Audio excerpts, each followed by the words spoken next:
Hello बच्चों, कैसे हो? आपका स्वागत है त्रिपाण स्टडी सेंटर में। आज जो आपके समक्ष टॉपिक प्रस्तुत हुआ है कई मानने में काफ़ी महत्वपूर्ण है हर एक एग्ज़ाम व्यू से। ठीक है, इसमें हम हर एक बात पे विस्तारपूर्वक चर्चा करेंगे और वो सारे जो है पहलू पर विचार करेंगे जो अब तक अछूता था। तो चलिए देखते हैं हमारा आज टॉपिक क्या है। पॉपुलेशन यानी जनसंख्या। देखा जाए तो जनसंख्या किसी भी देश के लिए महत्वपूर्ण होता है, लेकिन यही जनसंख्या बढ़ जाए तो उस देश के लिए जो है एक तरह का मुसीबतों का सबब बन सकता है। और इस पे बहुत से विचारकों ने अपना विचारधारा रखा है। देखा जाए तो उन विचारकों में सबसे महत्वपूर्ण विचारक थे थॉमस रॉबर्ट माथस। इन्होंने जब जनसंख्या के सिद्धांत दिए थे उस समय इनके बहुत से आलोचकों ने इनका आलोचना भी किया और इनको गलत साबित करने की कोशिश भी की, लेकिन देखा जाए तो माथस रॉबर्ट का जो विचारधारा थी आज वो सत्य सिद्ध हो रहा है। जनसंख्या की इस प्रकार बढ़ने से संसाधनों में गिरावट आएगी जो माथस ने कही थी, और ये बात सही है। जनसंख्या बढ़ रही है, संसाधन घट रहे हैं। यहाँ जो हम प्रथम टॉपिक कर रहे हैं थॉमस रॉबर्ट माथस की जीवन। थॉमस रॉबर्ट माथस की जीवन काफ़ी महत्वपूर्ण थी।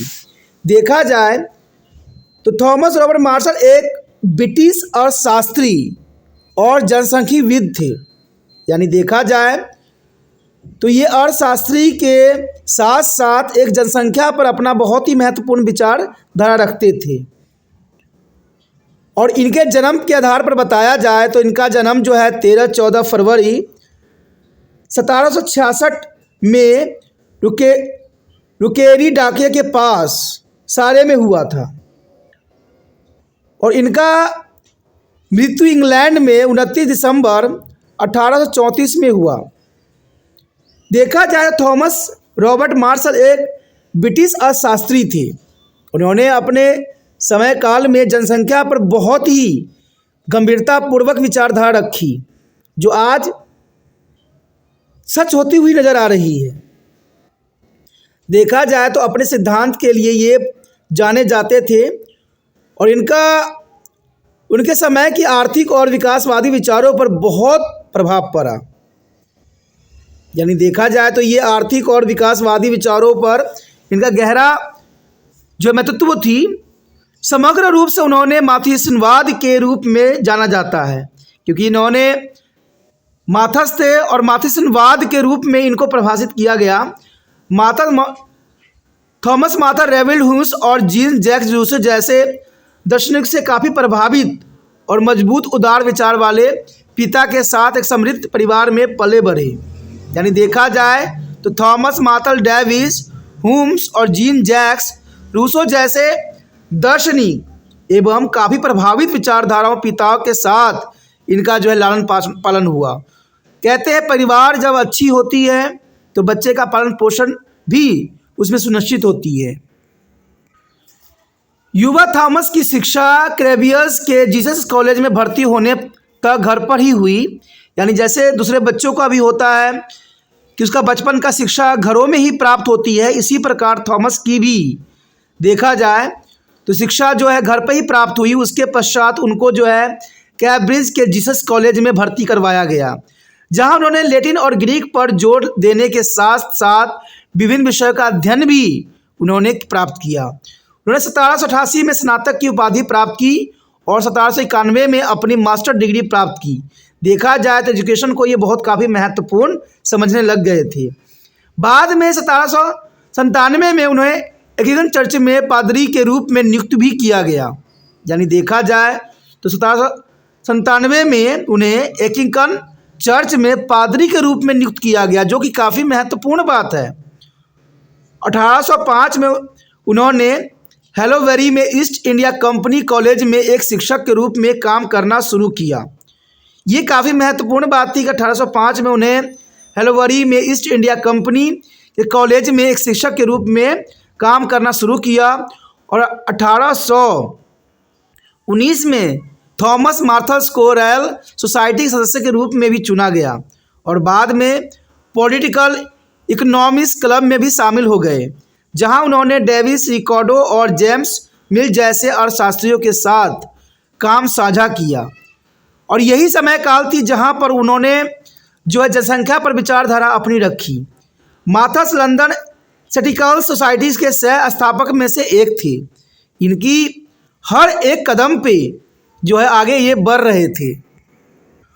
और इससे भी महत्वपूर्ण बात थी कि थॉमस माथर्स का सबसे बड़ा योगदान अर्थशास्त्र में एक आर्थिक सिद्धांत के दृष्टिकोण के साथ था, जिसे तब से माथियसियन सिद्धांत के रूप में जाना जाता है और जिनका विचारिक धारा उनकी पुस्तक जनसंख्या के सिद्धांत पर एक निबंध में पाया जा सकता है।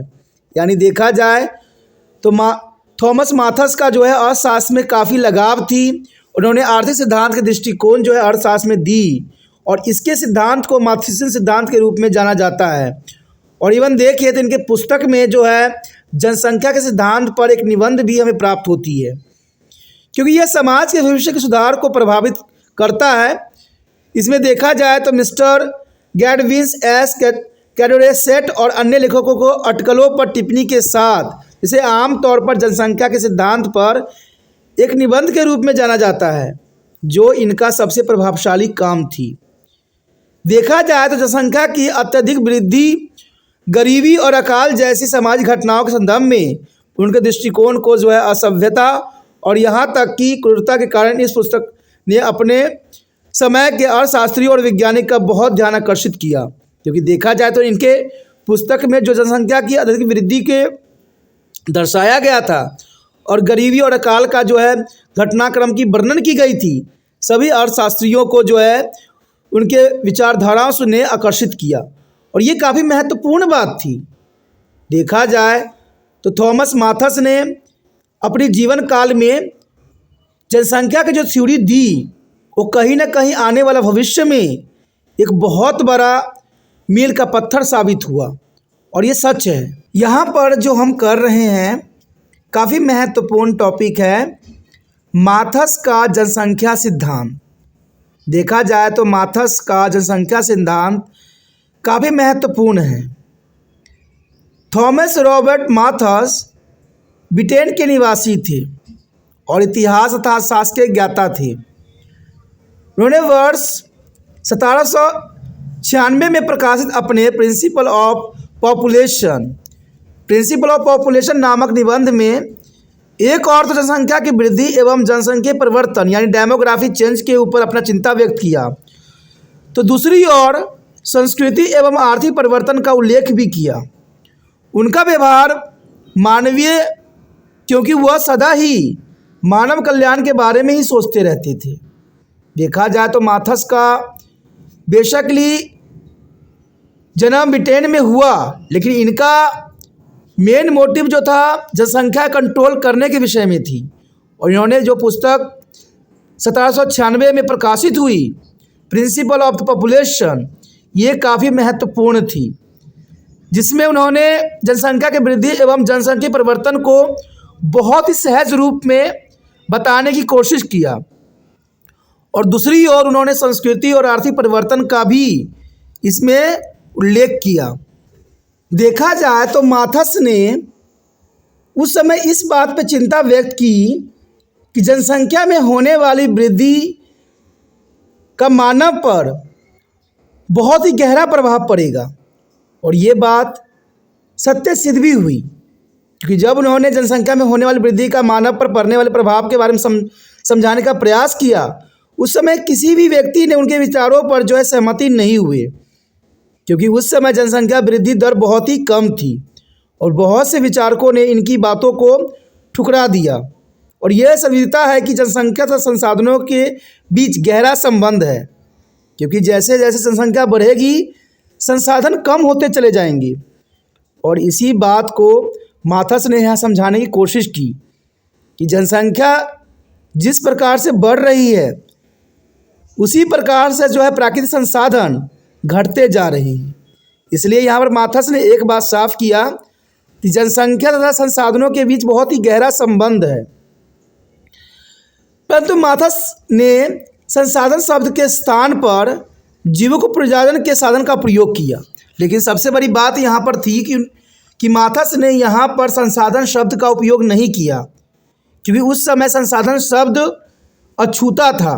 इसलिए यहाँ पर माथस ने जीवक प्रजनन के स्थान पर प्रयोग किया, यानी जीवन को चलाने वाले चीज़ों में कमी आ जाएगी, इस बात को उन्होंने उजागर किया। तो ये बात कहीं ना कहीं उन्होंने संसाधन के बारे में ही कही होगी। माथस ने अपने सिद्धांत का विकास करते हुए निम्नलिखित दो विशेषताओं की कल्पना की। माथस ने जब अपनी सिद्धांत प्रस्तुत किया उस समय उन्होंने दो बातों को महत्व रखा। पहला बात ये थी कि मानव के जीवित रहने के लिए भोजन आवश्यक है, और ये बात सत्य भी है कि मानव के जीवित रहने के लिए भोजन आवश्यक है। और दूसरी बात उनकी ये थी कि स्त्री पुरुष के बीच कामुक आवेग आवश्यक है, और यह अपनी वर्तमान स्थिति में ऐसे ही बना रहेगा। तो जर्नल सी बात है, स्त्री पुरुष में कामुक आवेग नहीं होंगे, जनसंख्या आगे कैसे बढ़ेगी? क्योंकि कामुक आवेग के कारण ही जनसंख्या वृद्धि में अपना महत्वपूर्ण योगदान देता है। इसलिए माथस ने इन दो बातों को महत्व रखा कि मानव को जीवित रहने के लिए भोजन आवश्यक है और स्त्री पुरुष के बीच कामुक आवेग होना बहुत ही महत्वपूर्ण है, जो काफ़ी महत्व रखता है। देखा जाए तो उपयुक्त दो विशेषताओं के आधार पर माथस ने विचार व्यक्त किया कि मानव में जनसंख्या बढ़ाने की क्षमता बहुत अधिक है, यानी मानव में जनसंख्या बढ़ाने की क्षमता बहुत अधिक है, और इसकी तुलना में पृथ्वी में मानव के लिए संसाधनों के साधन जुटाने की क्षमता कम है। यानी जो जीवन प्रजनन के लिए साधन है उसको जुटाना संभव नहीं रह जाएगा। देखिए, जनसंख्या बढ़ाना बहुत ही आसान बात होती है, लेकिन उनके लिए संसाधन इकट्ठा करना बहुत ही दुष्कर्म कार्य है। जनसंख्या बढ़ती है तो उसके कारण जो है बहुत से ऐसे क्षेत्र हैं जो कार्यरत नहीं रहते हैं। देखा जाए जिस प्रकार जनसंख्या बढ़ती चली जाती है उसी प्रकार संसाधन दिन प्रतिदिन घटती चली जाती है, और आने वाले भविष्य के लिए उसको संजो कर रखना बहुत ही दुष्कर्म कार्य साबित होता है। और इसी बात को माथस यहाँ उजागर करने की कोशिश कर रहे थे कि जनसंख्या बढ़ाने की क्षमता मनुष्य में बहुत अधिक है, लेकिन संसाधनों को एकजुट करने में वो सक्षम नहीं है। इन्हीं कारणों से माथस ने इस बात को रखने की कोशिश किया कि माथस के अनुसार किसी भी क्षेत्र में जनसंख्या की वृद्धि गुणोत्तर श्रेणी यानी ज्योमेट्रिकल प्रोग्रेशंस के रिगार्डिंग होगा। तो इन्होंने बहुत काफ़ी महत्वपूर्ण बात बताई कि जनसंख्या की वृद्धि जो होगा गुणोत्तर श्रेणी यानी ज्योमेट्रिकल प्रोग्रेशन के अनुसार बढ़ती है, जबकि जीवन प्रजनन संसाधन में साधन समांतर श्रेणी की तरह होती है, यानी अर्थमैटिक प्रोग्रेशन की तरह के अनुसार बढ़ते हैं। इसके अनुसार जनसंख्या की वृद्धि देखा जाए तो 1 से 2, 2 से 3, 3 से 4, 4 से 8, 8 से 16, 16 से 32 और 64 उससे बाद बढ़ता ही चला जाएगा। इसकी दर बढ़ती जाएगी, लेकिन संसाधन यानी जीवन उपार्जन साधन जो होंगे वो 1 से 2, 2 से 3, 3 से 4, 4 से 5, 5 से 6, 6 से 7, 8, 9, 10 की दर से बढ़ेगी। अंततः शीघ्र ही जनसंख्या इतनी अधिक हो जाएगी कि उसका भरण पोषण लगभग असंभव हो जाएगा और भूखमरी और कुपोषण होना अनिवार्य होगा। और ये कहीं ना कहीं बात सत्य सिद्ध हो रही है।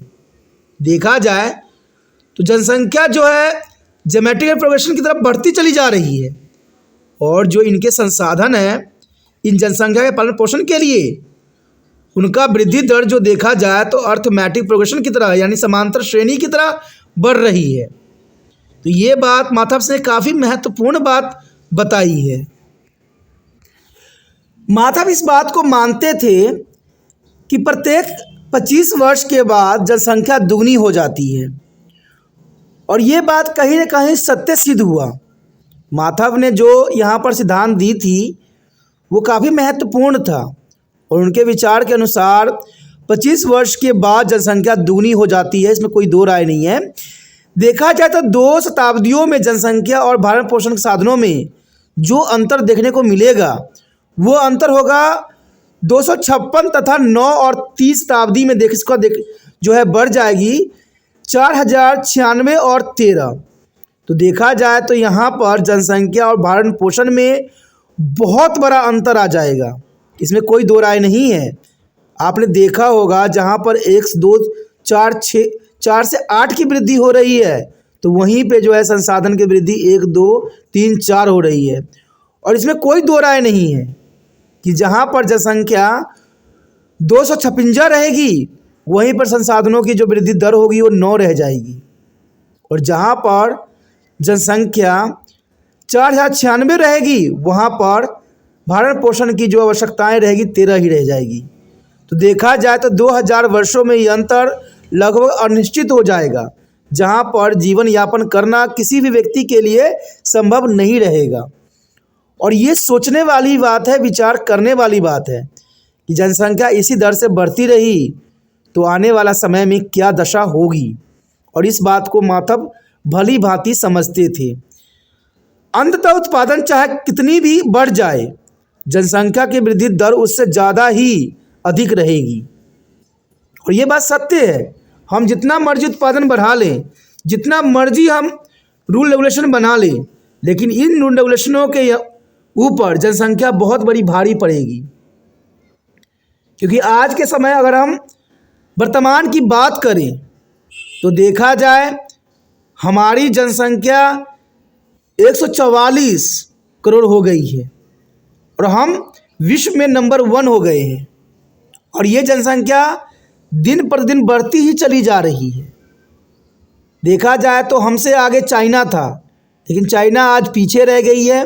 भारत नंबर 1 हो गया है जनसंख्या में, लेकिन संसाधनों के मामले में भारत के पास संसाधन की बहुत ही कमी है। तो ये काफ़ी महत्वपूर्ण बात यहाँ पर माधव ने बताई कि जनसंख्या जितना मर्जी बढ़ जाए, देखा जाए तो हम बढ़ता चला जाए, लेकिन उत्पादन जो है बढ़ेगी नहीं। या हम उत्पादन जितना मर्जी बढ़ा ले, लेकिन जनसंख्या पर वो बहुत ही कम ही रहेगी। और इसका सबसे बड़ा कारण आने वाला समय में एक ही बनेगा कि मानव की जनसंख्या भूखमरी, बीमारी, युद्ध, लूटपाट आदि का शिकार होकर कम हो जाएगी। और ये बात सत्य है कि जिस प्रकार जनसंख्या बढ़ती चली जा रही है, उसी प्रकार भूखमरी, बीमारी, युद्ध, लूटपाट आदि का शिकार इंसान होता ही चला जा रहा है। और इस प्रकार खाद्य सामग्री की उपलब्धता मात्र जनसंख्या का सबसे बड़ा नियंत्रक है। जहाँ अधिक खाद्य सामग्री उपलब्ध होगी, वहाँ मृत्यु दर कम होगी और जनसंख्या स्वयं ही कम हो जाएगी। और ये बात चाइना ने भली भांति अपने जनसंख्या कंट्रोल करके दिखाई है। वहाँ पर देखा जाए जनसंख्या कंट्रोल में है, लेकिन भारत की जनसंख्या कंट्रोल से बाहर है। और इसका कहीं ना कहीं एजुकेशन सिस्टम ही है। चाहे भारत सरकार जितना मर्जी लैपटॉप बांट ले, जितना मर्जी इलेक्शन जीतने के लिए प्रपंडे अपना ले, लेकिन मैं एक बात सच्चाई के साथ कह सकता हूँ कि यहाँ पर एजुकेशन सिस्टम बहुत ही बुरी हालात में है। यहाँ पर बेशकली बच्चों को शिक्षा दी जा रही है, लेकिन प्राथमिक शिक्षा बहुत ही कमज़ोर है। और ये सत्य है। देखा जाए तो प्रत्येक को शिक्षित होना जरूरी है। कहते हैं सर्टिफिकेट में से संबंधित शिक्षित नहीं होना है, शिक्षित होना है। सरकार की तरफ से सर्टिफिकेट तो इशू कर दी जाती है, लेकिन कभी सरकार ने एनालाइज करके देखा है कि जिसको जिस चीज़ की शिक्षा दी जा रही है, क्या वो सत्य सिद्ध भी हुआ है? ये ऐसा नहीं देखने को मिलता है। और भारत में जनसंख्या वृद्धि का कहीं ना कहीं इसका जड़ जो है शिक्षा का स्तर ही है। और शायद जब एक समय आएगा जब भारत सरकार की नींद खुलेगी, तब एहसास होगा कि शिक्षा का कहीं ना कहीं कमज़ोर कड़ी इनकी राजनीतिक नेता लोग ही खराब कर चुके हैं। और ये शायद कभी ठीक होने वाली नहीं है, क्योंकि देखा जाए तो यहाँ पर कोई भी अच्छा करने की कोशिश नहीं कर रहा है शिक्षा के अंतर्गत। और ये आप भली भांति समझते भी हो, और ये तो कुछ सालों में आपने देख भी लिया होगा। तो माधव यहाँ पर कोई गलत बात नहीं बता रहे हैं, सत्य है ये बात कि देखा जाए जहाँ पर जनसंख्या नियंत्रण रहेगा, वहाँ पर मृत्यु दर भी कम रहेगा और वहाँ पर जो है भोजन की आवश्यकता भी पूरी की जा सकती है। मृत्यु जनसंख्या कम करने का जो है सामान्य उपाय पॉजिटिव चेक माना गया है। और ये बात माथाप्स ने साफ शब्दों में कहा कि जहाँ अधिक खाद्य सामग्री उपलब्ध होगी वहाँ मृत्यु दर कम होगी और वहाँ पर कुपोषण भी दूर रहेगा। लेकिन भारत में देखिए कुपोषण के शिकार दिन प्रतिदिन बच्चे और भी बनते ही चले जा रहे हैं। और इसका कारण कभी सरकार ने एनालाइज नहीं किया, क्योंकि सरकार को तो सिर्फ राजनीतिक आती है। उनका तो मकसद सिर्फ एक ही बात होती है कि अपना कुर्सी कैसे बचा लें हम, चाहे हम देश को बेच भी क्यों न डालें। और ये सबसे बड़ी दुर्भाग्यपूर्ण बात है कि हम आज़ादी के इतने साल मना चुके हैं, लेकिन फिर भी हम जहाँ का तहाँ ही हैं। हमारे देश में कोई प्रोग्रेस देखने को नहीं मिला है। सिर्फ ये किताबी बातें में नज़र आती है, हकीकत में नहीं आता है। क्योंकि आज भी हम बेरोजगारी की समस्या से जूझ रहे हैं, आज भी हम गरीबी की रेखा पे बैठे पड़े हैं। अगर आप भारत के जनगणना एनालाइज करोगे तो आपको पता लगेगा कि भारत की दिन प्रतिदिन जो है गरीबी रेखा और भी नीचा चला जा रहा है, इकोनॉमिक अर्थव्यवस्था और भी बिगड़ रहा है। लेकिन फिर भी भारत सरकार जो है अपने आप को ये कहती है कि हम तो सब देशों से आगे ग्रोथ कर चुके हैं। लेकिन कहते हैं ना, दूर का जो ढोल होता है सुहावना लगता है, कभी हकीकत से पाला पड़ता है तब एहसास होता है कि हम कहाँ पर बैठे पड़े हैं। और यहाँ पर देखा जाए तो माथस का सिद्धांत इस बात को स्पष्ट करती है कि भरण पोषण के साधनों द्वारा जनसंख्या अनिवार्यत सीमित रहती है। और ये बात सच्चाई है। देखा जाए अगर हम स्वास्थ्य पे सुधार कर दें तो जनसंख्या ऑटोमेटिक नियंत्रित हो जाती है। शिक्षा स्तर को और बढ़ा दें तो जनसंख्या ऑटोमेटिक नियंत्रित में आ जाती है। रीजन्स ये है कि शिक्षा ही एक माध्यम है जहाँ पर लोगों को समझाया जा सकता है। कहते हैं कोई रूल रेगुलेशन तब कामयाब होती है जब इसको प्रत्येक लोग माने। सरकार बेशक ही रूल रेगुलेशन हज़ारों बना दे, लोगों को हज़ारों प्रकार के डर दिखा दे, जब तक लोगों को खुद एहसास नहीं होगा तब तक जनसंख्या कंट्रोल होना संभव नहीं है। और ये प्रत्येक व्यक्ति को समझना पड़ेगा कि जनसंख्या वृद्धि होने से कितने प्रकार के नुकसान हो सकता है और बच्चों को सही शिक्षा भी प्राप्त इसके अंतर्गत नहीं होगा। जहाँ भरण पोषण के साधनों में वृद्धि होती है वहाँ जनसंख्या निरंतर बढ़ती रहती है। तो ये बात काफ़ी महत्वपूर्ण है कि जहाँ भरण पोषण साधनों में वृद्धि होगी वहाँ जनसंख्या निरंतर बढ़ती रहेगी। और ये बात समझना, शिक्षा ही एक स्तर है जहाँ पर इन बातों को समझाया जा सकता है, क्योंकि हम शिक्षा को ही महत्व देते हैं। यहाँ देखा जाए तो माथस के सिद्धांत के अनुसार वो कहते हैं कि वो नियंत्रण तथा जनसंख्या की शेष शक्ति को जो नियंत्रण दमन करते हैं और भरण पोषण साधनों पर अपना प्रभाव बनाए रखते हैं। इन सभी का नैतिक संयम दुर्गम और विपत्तियों द्वारा निराकार संभव है। और ये काफ़ी महत्वपूर्ण बात यहाँ बताई गई है कि देखा जाए तो भरण पोषण के साधनों पर अपना प्रभाव बनाए रखते हैं। इन सभी का नैतिक संयम और दुर्गम विपत्तियों द्वारा निराकार संभव हो जाता है। यानी जिनकी कहते हैं लाठी उन्हीं की भैंस है, ऐसी बातों यहाँ पर रखी जा सकती है। तो माथस ने अपने सिद्धांतों में तीनों बातों को स्पष्ट किया है। माथस के अनुसार जनसंख्या तथा भरण पोषण के बीच खाई अधिक चौड़ी होती चली जा रही है और भरण पोषण के साधनों पर जनसंख्या का भार बढ़ता ही चला जा रहा है। और ये बात सत्य है कि जनसंख्या तथा संसाधनों के बीच ये खाई जो है और अत्यधिक चौड़ी होती चली जा रही है। और देखा जाए तो आज संसाधन जो है जनसंख्या पर भार बढ़ता ही चला जा रहा है और इसके परिणाम स्वरूप पूरा समाज अमीर तथा गरीब वर्गों में विभाजित होता चला जा रहा है। तो ये काफ़ी महत्वपूर्ण बात यहाँ बताई गई है कि हमारा समाज जो है दो वर्गों में बंट चुका है, एक अमीर वर्ग है और एक गरीब वर्ग है। देखा जाए तो पूंजीवादी व्यवस्था स्थापित हो जाती है और ये कारण पूंजीवादी व्यवस्था जो है हमारे देश में स्थापित हो चुकी है। कहते हैं आज पूंजीवादी व्यक्ति ही भी अपना जीवन का निर्वाह कर सकते हैं। समृद्ध व धनी लोग जो उत्पादन प्रणाली के स्वामी होते हैं लाभ कमाते हैं और धन एकत्र करते हैं, परंतु जीवन स्तर नीचे गिर जाने के भय से अपनी जनसंख्या में वृद्धि नहीं करते हैं, क्योंकि वो समझदार होते हैं। क्योंकि देखा जाए तो समृद्धि लोग और धनी लोग ये सभी उत्पादन के स्वामी बन बैठे हैं और इनका सिर्फ एक ही मंतव्य होता है, लाभ कमाने की, धन एकत्र करने की। और देखा जाए तो जीवन स्तर नीचे गिर जाने के भय से वो जनसंख्या में वृद्धि नहीं करते हैं और ये काफ़ी महत्वपूर्ण बात है।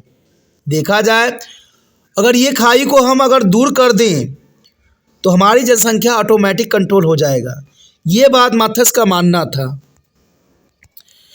देखा जाए तो उपभोग में वृद्धि हो जाने से कुछ वस्तुओं की मांग बढ़ जाती है और ये तो आप अपने दिनचर्या जीवन में देख ही रहे होंगे कि उपभोग में वृद्धि हो जाने के कारण वस्तुओं की मांग बढ़ जाती है और बहुत ही कीमती हो जाती है। जैसे उत्पादन में वृद्धि होती है लेकिन वो उत्पादन नहीं हो पाता है।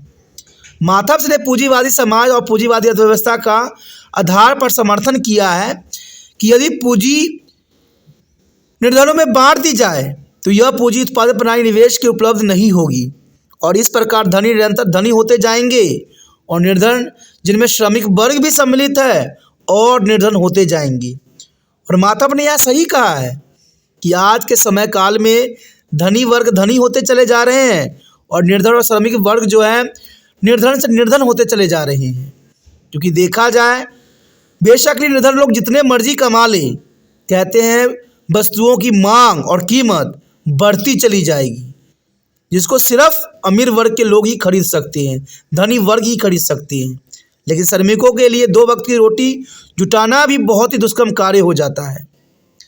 माथस के अनुसार जनसंख्या तथा संसाधनों के बीच इतना अधिक हो जाएगी कि विपत्ति और निर्धनता अवश्यभ्यामी हो जाएंगी। और ये बात सत्य है। अगर संसाधनों और जनसंख्याओं को अगर नहीं सही उपयोग किया गया तो आने वाला समय में वो सारी विपत्तियां लोगों पे आएगी जो लोगों ने कभी कल्पना नहीं की होगी। और यहाँ माथस सही बात को उजागर करने की कोशिश कर रहे हैं कि जिस प्रकार जनसंख्या बढ़ती चली जा रही है, ये बहुत बड़ी संकट का समय आ रखा है और इस संकट को जो है निपटना ही महत्वपूर्ण रहता है और ये ज़रूरी भी है। नहीं तो बहुत से ऐसे विपत्ति हैं जो आगे अपना सर खड़ा करेगा और देश को जो है नुकसान पहुंचाएगा। माथस का जनसंख्या सिद्धांत के अंतर्गत हम जो यहाँ पर आप करने जा रहे हैं, माल्थसियन जनसंख्या सिद्धांत की सीमाएं। माथस ने काफ़ी महत्वपूर्ण यहाँ पर जनसंख्या के सिद्धांत दिए थे, किंतु इसके बहुत सी सीमाएं थी और इन सीमाओं को अगर हम चर्चा न करें तो यह अधूरी बात रह जाती है। क्योंकि जनसंख्या सिद्धांत की सीमाएं काफ़ी महत्व रखता है। देखा जाए तो माथस कृषि में प्रौद्योगिकी सुधार की आशा नहीं कर सके क्योंकि उनका विचारधारा जनसंख्या के ऊपर था। माथस ने कृषि में जो प्रौद्योगिकी सुधार की आशा उन्होंने कुछ भी नहीं किया। उनमें उर्वरकों को बेहतर बीजों और उन्नत मशीनरी का उपयोग आदि शामिल था। वास्तविकता में देखें तो भारत जैसे स्थानों में हरित क्रांति ने वास्तव में खाद्य उत्पादन की दर जनसंख्या की दर से अधिक कर दिया और इसलिए जनसंख्या वृद्धि हमेशा खाद्य आपूर्ति से अधिक नहीं होती है। तो यहाँ पर देखा जाए तो माथस की जनसंख्या सिद्धांत की कुछ सीमाएं भी थी, क्योंकि यहाँ पर माथस ने ये बात गणना करके बताई कि अर्थमेटिक प्रोग्रेशंस यानी देखा जाए तो ज्योमेट्रिक प्रोग्रेशन दोनों में काफ़ी अंतर देखने को मिलता है। जहाँ पर ज्योमेट्रिकल प्रोग्रेशन जो होती है 2 से 4, 4 से 8, 8 से 16 की धारणाएं प्रस्तुत करती है जो कि जनसंख्या वृद्धि दर को दर्शाता है। वही देखा जाए तो खाद्य उत्पादन की दर जो होती है जो अर्थमेटिक प्रोग्रेशन के रूप में लिया गया वो 1 से 2, 3, 4 इस रूप में था। लेकिन यहाँ पर माथस ने औद्योगिक और कृषि के सुधार की बिल्कुल ही बात ना की। अगर ये बात रखा होता तो उनकी सीमाएं इतनी नहीं होती, क्योंकि बेहतर उर्वरक का उपयोग करके अच्छे मशीनरी का उपयोग करके, अच्छे बीजों का उपयोग करके हम कृषि के उत्पादन में वृद्धि कर सकते हैं। और ऐसा ही भारत में देखने को मिला कि भारत जैसे स्थानों में हरित क्रांति की वास्तव में खाद्य उत्पादन की दर जनसंख्या वृद्धि दर से अधिक कर दिया। और इसलिए जनसंख्या वृद्धि हमेशा ही खाद्य आपूर्ति से अधिक नहीं होती है।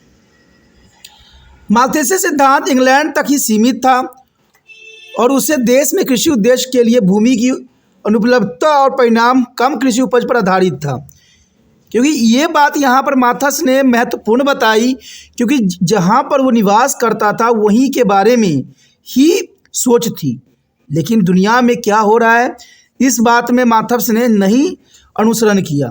और ये सबसे बड़ी सीमाएं थी कि माल्थेसियन सिद्धांत इंग्लैंड तक ही सीमित था और उस देश में कृषि उद्देश्य के लिए भूमि की अनुपलब्धता थी और परिणामी कम कृषि उपज पर आधारित था, जिसके कारण माल्थस ने जो जनसंख्या सिद्धांत की ये रूलों को जो है प्रभावित किया। लेकिन देखा जाए तो उस समय ये बात कारगर सिद्ध नहीं हुई, लेकिन आज प्रेजेंट टाइम में माल्थस की हर बात सिद्ध हो रही है कि आज जनसंख्या जिस गति से बढ़ रही है, खाद्य उत्पादन उस गति से नहीं है। बेशक ही भारत हरित क्रांति को प्राप्त कर चुका हो, लेकिन आज हरित क्रांति भी यहाँ पर जनसंख्या दर की वृद्धि दर के कारण जो है विफल हो गया है। और ये माल्थस की सबसे महत्वपूर्ण सिद्धांतों में से एक मानी जा सकती है। उस समय माल्थस ने भूमि की सीमित उपलब्धता को खाद्य उत्पादन के अवरोधक कारक के रूप में देखा। ये बहुत बड़ी सीमा थी कि माल्थस ने भूमि की सीमित उपलब्धता को खाद्य उत्पादन के अवरोधक कारक के रूप में देखा कि अगर भूमि नहीं होगा तो खाद्य उत्पादन भी नहीं होगा। ये माल्थस का मानना था और यही सिद्धांत का मेन कारण बना। हालांकि देखा जाए तो वैश्वीकरण के परिणाम स्वरूप भोजन का व्यापार सीमाओं के पार भी किया जाता है। और आपने देखा होगा किसी चीज़ की आवश्यकता हमारे देश में नहीं होती है या कमी हो जाती है, तो वैश्वीकरण के परिणाम स्वरूप हम भोजन को जो है सीमाओं से पार भी जो है व्यवस्थित करने की कोशिश करती हैं और जिसके परिणाम स्वरूप देश में इसकी उपलब्धता में वृद्धि हो जाती है। तो यहाँ पर देखा जाए तो इकोनॉमिक अर्थव्यवस्था ही महत्वपूर्ण स्थान रखता है। जिसके इकोनॉमिक अर्थव्यवस्था मजबूत है वो किसी भी देश से जो है आयात निर्यात कर सकता है। तो ये महत्वपूर्ण बात यहाँ बताई है। बेसिकली माल्थस ने अपनी देश की कंडीशन देख के जो है अपनी सिद्धांत दिया, लेकिन आज हम वैश्वीकरण को जो है अनुसरण कर रहे हैं और वैश्वीकरण का मतलब ही यही होता है कि विश्व के साथ व्यापार स्थापित करना। किसी देश में किसी चीज़ की कमी होती है तो वैश्वीकरण के अंतर्गत हम दूसरे देशों से जो है उन चीज़ों की आपूर्ति पुण्य कर लेते हैं और ये काफ़ी महत्वपूर्ण बात है। माल्थस ने दिखाने की अपेक्षा की कि उन्होंने भोजन की अंकगणितीय वृद्धि दर और जनसंख्या के ज्योतिष वृद्धि दर की गणना कैसे की, और ये काफ़ी महत्वपूर्ण बात थी। वहाँ पर देखा जाए तो माल्थस ने जनसंख्या को ज्योतिषीय वृद्धि यानी देखा जाए तो ज्योमेट्रिकल प्रोग्रेशन के रूप में दर्शाया और वहीं भोजन को अंकगणितीय वृद्धि दर दर्शाया, it mean to the arithmetic progression. और जिसमें आपको पता ही होगा कि ज्योतिषीय वृद्धि को 2 से 4, 4 से 8, 8 से 16, 16 से 32 दर्शाया गया। वहीं पर भोजन को जो कि अंकगणितीय वृद्धि दर के अंतर्गत आता है 1 से 2, 2 से 3, 3 से 4। तो इसमें सबसे बड़ी एनालिसिस ये थी कि 256 के अंतर्गत जो कि ज्योतिषीय वृद्धि को दर्शाएगा और वहीं पर अंकगणितीय वृद्धि जो होगी सिर्फ 9 होगी जो कि भोजन को दर्शाएगा। तो ये बहुत अंतर हमें देखने को मिल जाता है। बेशकली कोई भी देश हरित क्रांति को प्राप्त कर चुका हो, लेकिन देखा जाए तो जनसंख्या जिस दर से अगर वृद्धि होगी वो देश के लिए बहुत बड़ी समस्या पैदा करेगी और यही माल्थस बात कहना चाहते थे। इसलिए यह बताया गया है कि जो है अनुभवजन्य डाटा से पता चलता है कि विकास दर माल्थस की भविष्यवाणी के अनुरूप नहीं है। बेशकली माल्थस ने बहुत महत्वपूर्ण जनसंख्या सिद्धांत की थ्योरी दी, लेकिन ये सब बातों से ये बात साबित हो जाता है कि माल्थस ने जो विकास की दर की परिभाषा दी है वास्तव में उसकी भविष्यवाणी यहाँ पर उसके अनुरूप साबित होती है और ये काफ़ी महत्वपूर्ण सीमाएं हैं। और यह दावा किया गया कि माथस यहाँ पर गलत रिश्तों को देखता था। यानी देखा जाए तो यहाँ पर जो भी दावा की गई थी वो माथस को जो है गलत साबित कर दिया।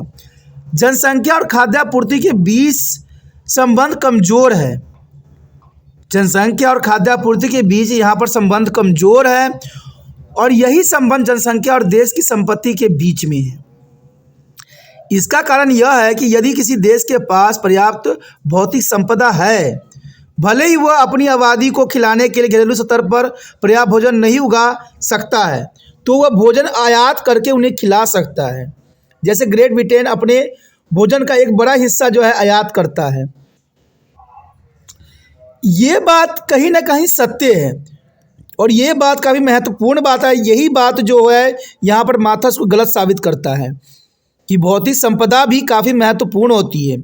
मान लीजिए कई क्षेत्रों में जो है कच्चे तेलों का खदान है और वहाँ पर कृषि नहीं होती है, तो क्या उनकी जनसंख्या भोजन प्राप्त नहीं कर पाती है? अवश्य कर पाती है। वो दूसरे देशों से आयात करते हैं। और यही बात यहाँ समझाने की कोशिश किया गया है कि भले ही अपनी आबादी को खिलाने के लिए घरेलू स्तर पर भोजन नहीं उगा सकता है कोई भी देश, लेकिन अगर दूसरे देशों से आयात करके जो है उनको जो है भरण पोषण कर सकता है। तो सबसे महत्वपूर्ण बात यहाँ पर ये आती है कि उस देश में भौतिक संपदा क्या है। लेकिन यहाँ पर देखा जाए, अगर हम भारत की कंडीशन के अंतर्गत देखें तो यहाँ पर भौतिक संपदा नहीं है और हम कृषि प्रधान देश कहलाते हैं। हम कृषि पे आश्रित हैं और जनसंख्या जिस प्रकार से बढ़ रही है उससे जो है चिंता का सबब बन सकता है।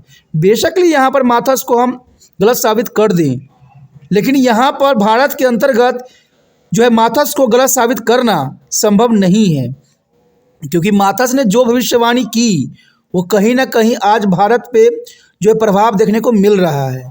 भारत में जिस प्रकार से जनसंख्या वृद्धि दर बढ़ रही है, आने वाला समय में भ्रष्टाचार, गरीबी, बेरोजगारी, भूखमरी एक आम बात हो जाएगी और उस समय भारत को खिलाने के लिए कोई देश नहीं रहेगा। कारण क्या है कि भारत की इकोनॉमिक अर्थव्यवस्था बहुत ही कमज़ोर है। हम किसी देश से जो है इतना मात्रा में आयात नहीं कर सकते जितनी बड़ी जनसंख्या है। और सबसे बड़ा कारण यही है कि हमारा नीति जो है देश कल्याण की नहीं रहती है। जितने भी जो हमारे पॉलिटिशियन होते हैं वो सिर्फ अपनी भलाई सोचते रहते हैं, देश की भलाई कोई नहीं सोचता। क्योंकि देश में देखा जाए तो ऐसे ऐसे रूल रेगुलेशन लाए जा रहे हैं जो न तो देश के कल्याण के लिए सही है न पूरे विश्व के लिए सही है। अब मान लीजिए कोई चीज़ अगर हम फ्री करते हैं तो इससे जो है इंसान सुस्त पड़ जाता है, आलस्य हो जाता है और उसको उस बात की जो है चिंता नहीं सताती है।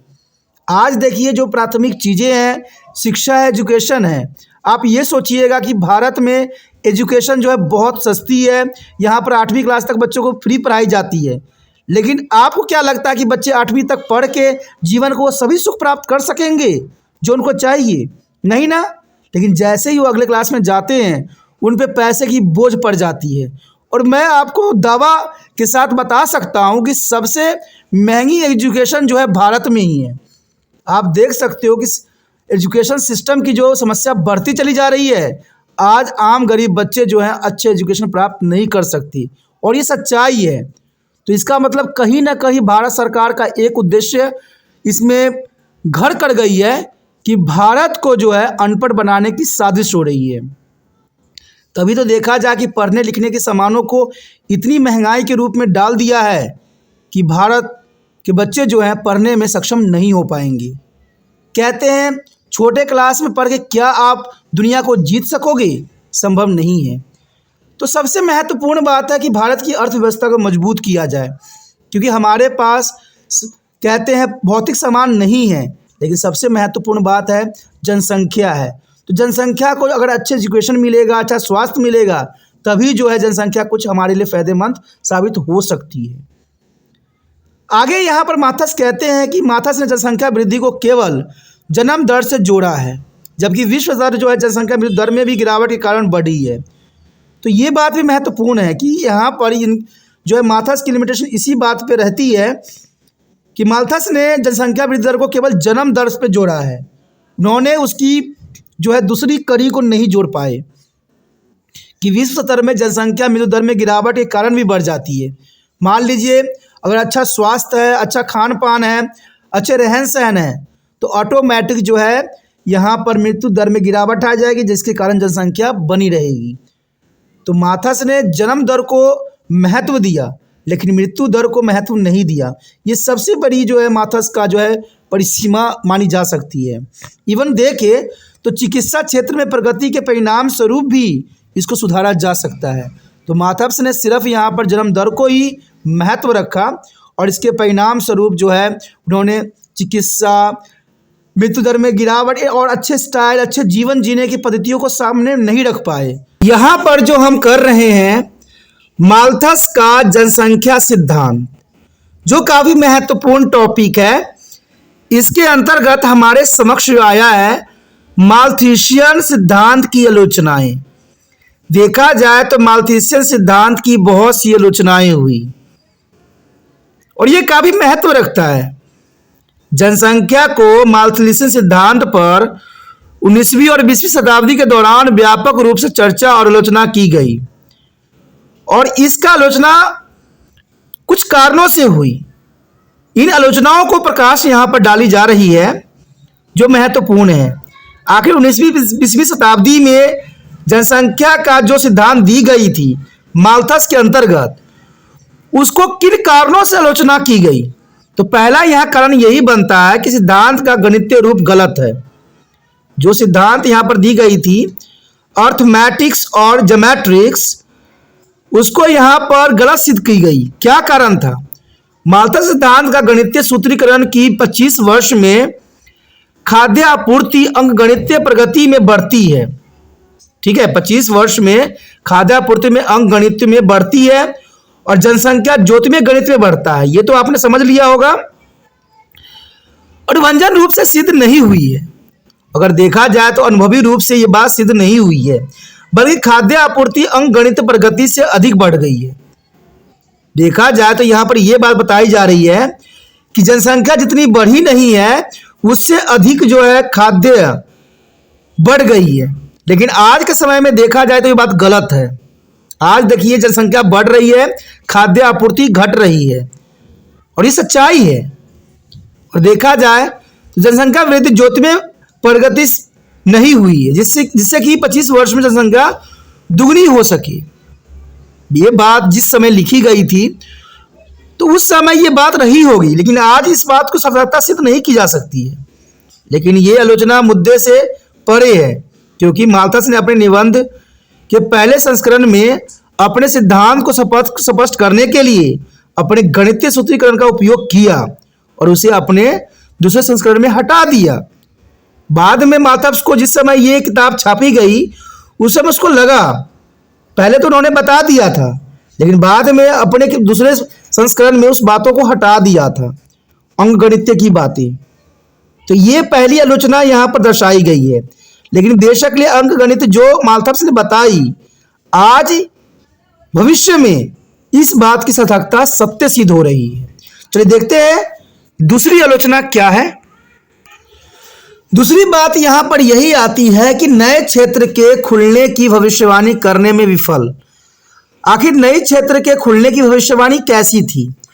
माल्थस की दृष्टि संक्रिय थी और वह विशेष रूप से इंग्लैंड की स्थानीय परिस्थितियों से प्रभावित था।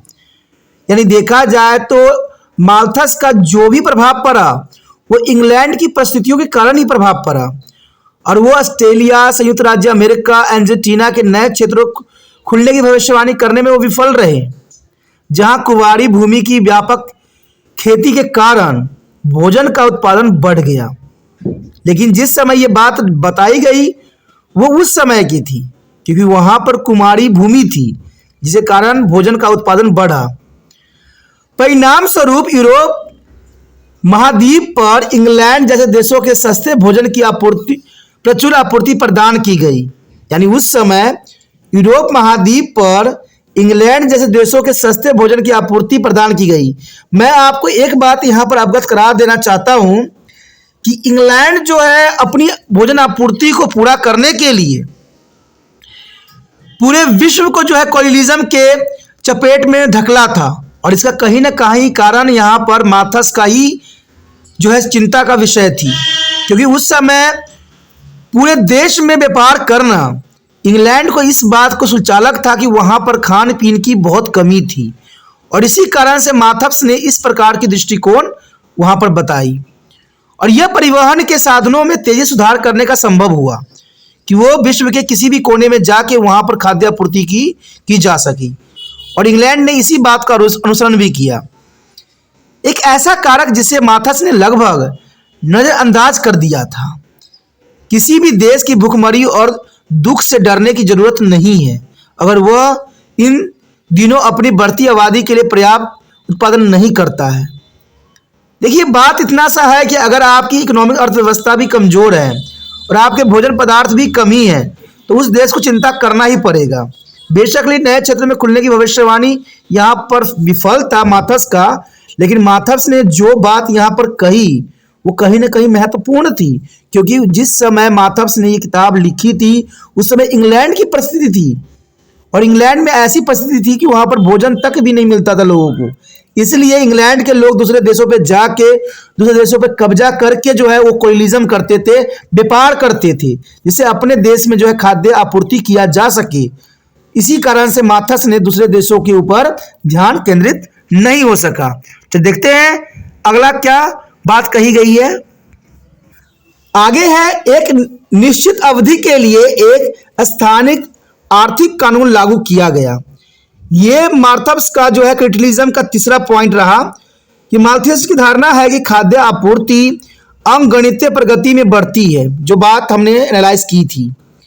किसी भी समय एक स्थिर आर्थिक कानून पर आधारित है, यानी घटते रिटर्न का नियम। माथस एक समय अवधि में वैज्ञानिक ज्ञान और कृषि आविष्कारों में अभूतपूर्व वृद्धि की भविष्यवाणी नहीं कर सके, जिसके कारण इनको आलोचना की गई, जिससे घटते रिटर्न के नियमों को रोका गया, और नतीजा पर यह हुआ कि खाद्य आपूर्ति अंकगणितीय प्रगति की तुलना में बहुत तेजी से बढ़ती है। तो यही बात यहाँ पर जो है माथस को जो है गलत साबित कर देता है। माथस ने न केवल उन्नत देशों में बल्कि भारत जैसे विकासशील देशों में भी हरित क्रांति के साथ गलत साबित हुए, क्योंकि देखा जाए तो जिस समय हरित क्रांति हुई थी माथस को बेशक यहाँ पर गलत साबित कर दिया गया, लेकिन अगर आज के समय के साथ तुलना भारत की किया जाए तो माथस की भविष्यवाणी सही है। देखा जाए तो भारत जैसे विकासशील देशों में हरित क्रांति जरूर हुई और माथस का जो है रूल रेगुलेशन गलत साबित हुआ, लेकिन आज के समय में अगर हम तुलना करें तो माथस की जो दी गई भविष्यवाणी थी वो कहीं ना कहीं सत्य सिद्ध हो रही है। चलिए देखते हैं आगे किस बात की ओर यहाँ पर आलोचना की गई है। उसके पश्चात देखिए, जनसंख्या में जनशक्ति पहलू की अपेक्षा। ये माथस के लिए चौथी आलोचना थी कि जनसंख्या में जनशक्ति पहलू की अपेक्षा। माथस के विचार की प्रमुख कमजोरियों में से एक यह रही कि उन्होंने जनसंख्या वृद्धि में जनशक्ति पहलू की अपेक्षा की, और वह निराशवादी था और जनसंख्या में होने वाली हर वृद्धि से डरता था। केरन के अनुसार वो भूल गया कि एक बच्चा न केवल मुंह और पेट के साथ बल्कि एक जोड़ी हाथों के साथ भी दुनिया में आता है। केरिन ने यहाँ पर बात जो है आलोचना करते हुए माथस को कहा कि माथस भूल गए कि एक बच्चा न केवल मुंह और पेट के साथ बल्कि एक जोड़ी हाथों के साथ भी दुनिया में आता है। तो इसका तात्पर्य यह है कि जनसंख्या में वृद्धि का मतलब जनशक्ति में वृद्धि है, जो न केवल कृषि बल्कि औद्योगिक उत्पादन में वृद्धि कर सकता है। यानी देखा जाए तो यहाँ साफ शब्दों में ये मतलब है कि यहाँ पर केरन ने माथस का जो है आलोचना करते हुए बात बताई कि माथस ये कहते हैं कि जनसंख्या बढ़ने से जो है भूखमरी होगी, जो बात सही थी, लेकिन ये केरन कहना चाहते हैं कि एक बच्चा सिर्फ एक मुंह और एक पेट से जन्म नहीं लेता है, उसके पास दो हाथ भी होते हैं कार्य करने के लिए। यानी अगर वो दुनिया में आया है तो अपना हाथ से कार्य करके अपना जीवन यापन कर सकता है। लेकिन देखिए यहाँ केरन की बात भी गलत साबित हो सकता है। अगर व्यक्ति दो हाथ के साथ जन्म लिया है, पेट के साथ भी है, मुंह भी है, लेकिन अगर कामी धंधा उसको पास ना मिले तो क्या करेगा? जिस प्रकार से भारत में बेरोजगारी की समस्या पैदा हो रहा है, लोग भूखमरी के शिकार हो रहे हैं, लोग घरों में बैठे बैठे गलत कार्यों का अनुसरण कर रहे हैं। तो इसका मतलब कहीं ये कहना चाहते हैं कि अगर रोजगारी ना मिला तो वो गलत काम करके अपना जीवन यापन कर सकता है। अरे हाथ है तो हाथ अच्छे कार्य के लिए उठना चाहिए। आज देखिए, आज हमारे नौजवानों को बरगलाने में बहुत समय नहीं लगता है। 500-500 रुपया दे दे के जो है ये नेता लोग भीड़ इकट्ठा कर लेते हैं नौजवानों के। तो इसका मतलब क्या हुआ कि उनके पास हाथ तो है लेकिन वो कार्य करने में सक्षम नहीं है, और ना सरकार जो है उनको काम देने में सक्षम है। तो माथास यहाँ पर सत्य सिद्ध हो रहे हैं। केनिन ने बेशक ये बात बोली कि बच्चा केवल मुंह और पेट के साथ और जन्म नहीं लेता है, बल्कि दो जोड़े हाथों के साथ भी दुनिया में आता है। लेकिन दुनिया में अगर हाथ है, अगर कार्य करने की क्षमता नहीं है, समझ नहीं है, तो हाथ भी क्या कर लेगा? क्या हाथ गलत काम पे अनुसरण करेगा? देखा जाए तो जिस प्रकार से आज अगर मान लीजिए कि हम अगर हमारे पास हाथ है तो हम खेती करके जो है अपना पालन पोषण कर सकते हैं। लेकिन मान लीजिए अगर आपके पास खेती नहीं है, खेत करने की जगह ही नहीं है, तो आप कहाँ करोगे? यही बात यहाँ पर माथव्स को जो है सत्य सिद्ध कर रहा है। बेशक यहाँ पर जो है किरण ने गलत साबित किया है, बात सही थी, किरण की भी बात सही थी, लेकिन किरण ने भविष्य को नहीं देखा। किरण ने यहाँ पर भविष्य को नहीं देखा कि भविष्य में हाथ और मुंह और पेट के साथ काम भी जरूरी है। आज देखिए बहुत से नौजवान जो है पढ़ लिख के भटक रहे हैं यहाँ से वहाँ, उनको जॉब नहीं मिल रही है, कभी धक्के यहाँ खा रहे हैं, कभी वहाँ खा रहे हैं। और जब इनको कोई गलत लोग कहते हैं गलत काम करने के लिए, तो इसमें भी वो पीछे नहीं हटते हैं, क्योंकि वो क्या करें, पेट भरने के लिए कुछ ना कुछ तो करना ही पड़ेगा ना। इसका तात्पर्य यही बात यहाँ पर बता दिया गया है। देखा जाए तो जनशक्ति में वृद्धि तो जो हो रही सो तो है, केवल कृषि बल्कि औद्योगिक उत्पादन में वृद्धि कर सकती है, और इस प्रकार धन और आय के सामान्य वितरण से देश के समृद्धि बनाती है। लेकिन देखा जाए तो हमारे देश में धन और आय की सामान्य वितरण नहीं है। आज अमीर अमीर होता जा रहा है और गरीब होता जा रहा है। तो किरण ने जो बात बताई, यहाँ सारी बातें यहाँ मिथ्या सिद्ध किया जा रहा है। जैसे कि सेलिगमैन ने ठीक ही बताया था, यहाँ पर आगे जो है सेलिगमैन ने भी ठीक बताया था कि जनसंख्या की समस्या केवल आकार ही नहीं है बल्कि कुशल उत्पादन और समान वितरण की भी है। अब देखिए किरण को भी यहाँ पर गलत साबित यहाँ पर जो है सेलिगमैन ने कर दिया कि जनसंख्या की समस्या केवल आकार की नहीं है बल्कि कुशल उत्पादन और समान वितरण की भी है। अंततः जनसंख्या में वृद्धि आवश्यक हो सकती है। तो यहाँ पर देखा जाए तो काफी महत्वपूर्ण यहाँ पर जो है यहाँ वार्तालाप हो रही है, यहाँ पर डिस्कशन हो रही है। कहते हैं यहाँ पर सबने अपनी बात रखी है, लेकिन कहीं ना कहीं जनसंख्या वृद्धि दर जो है देश के लिए अच्छी नहीं होती है। कहते हैं एक सीमा होती है जो सही होती है। मान लीजिए कोई रस्सी है, अगर कुछ हद तक आप खींचते हो तो सही रहेगा, लेकिन उसको और खींच दोगे तो टूट जाएगी। तो वही बात है, जनसंख्या कुछ हद तक ही सही है, लेकिन अगर वो हद से अधिक हो जाए तो वो विनाश का भी कारण बन सकती है, बेरोजगारी का कारण भी बन सकती है, आतंकवादी का भी कारण बन सकती है, हर बुरे कार्य के लिए जो है ये सबब बन सकती है। तभी तो आज देखिए भविष्य में ये रहती है कि माता पिता कोई भी अच्छे पोजीशन पर चले जाते हैं तो वो अपने बच्चों के भविष्य के लिए पैसे इकट्ठे करने के लिए रिश्वतखोरी कर रहे हैं और पैसा इकट्ठा कर करके रखते हैं। तरह तरह के जमीन खरीद खरीद के अपने बच्चों के नाम रखते हैं कि उनके बच्चे का भविष्य खराब ना हो। अरे भाई, आपने अपने बच्चे का भविष्य तो सोच लिया, लेकिन गरीब के बच्चे के भविष्य किसने सोचा है कि वही झुग्गी झोपड़ी में जन्म लेगा और मजदूरी करते करते करते करते उसी झोपड़ी में मर जाएगा। ये बात यहां पर काफी महत्व रखता है। आगे देखिए हम तो यहां पर जनसंख्या खाद्य आपूर्ति से नहीं बल्कि कुल धन से संबंधित है। देखिए यहां पर साफ शब्दों में आलोचना की गई है माल्थस का कि जनसंख्या खाद्य आपूर्ति से नहीं बल्कि कुल धन से संबंधित है। अब खाद्य आपूर्ति के ऑपोजिट धन को महत्वता दी जा रही है, और इसी के अंतर्गत यहां पर माल्थस की आलोचना की गई कि जनसंख्या खाद्य आपूर्ति से नहीं कुल धन से संबंधित है। देखा जाए तो माल्थसियन सिद्धांत जनसंख्या और खाद्य आपूर्ति के बीच कमजोर संबंध पर आधारित है। देखा जाए जो माल्थसियन ने बताई थी अपनी सिद्धांत, वो खाद्य आपूर्ति के बीच में बताई थी। लेकिन बहुत से थिंकनर्स हैं, बहुत से विचारक हैं, वो ये कहते हैं कि आपूर्ति के बीच कमजोर संबंध पे आधारित है यहाँ पर मार्क्सिज्म सिद्धांत। दरअसल देखा जाए तो यही संबंध देश की जनसंख्या और कुल संपत्ति के बीच है, और यह जनसंख्या के इष्टतम सिद्धांत का आधार है। और तर्क यह है कि यदि कोई देश भौतिक रूप से समृद्ध है और भले ही वो अपनी आबादी के लिए पर्याप्त भोजन का जो है उत्पादन नहीं कर सकता है, तो वह अपने उत्पादों या धन के बदले में खाद्य सामग्री आयात करके लोगों को अच्छी तरह से खिला सकता है। अब देखिए यहाँ पर मैं एक प्रश्न चिन्ह लगाऊंगा कि मान लीजिए उस देश में भी कृषि न हो, सभी देश जो है आबादी के चपेट में आ जाए, सभी जो कृषि योग्य भूमि है उसमें बड़े बड़े घर बना लिया जाए, सारे वन पेड़ों को काट दिया जाए, तो कोई देश दूसरे देशों को आपूर्ति करने में सक्षम हो पाएगा? नहीं हो पाएगा ना। तो हम कैसे कह दें जनसंख्या बढ़ती है, अगर मान लीजिए घर में माता पिता है और इसका एक बच्चा और बेटी है, तो एक बेटा एक घर में रह जाएगा, एक बेटी दूसरे घर में चली जाएगी, जनसंख्या सीमित रह गई।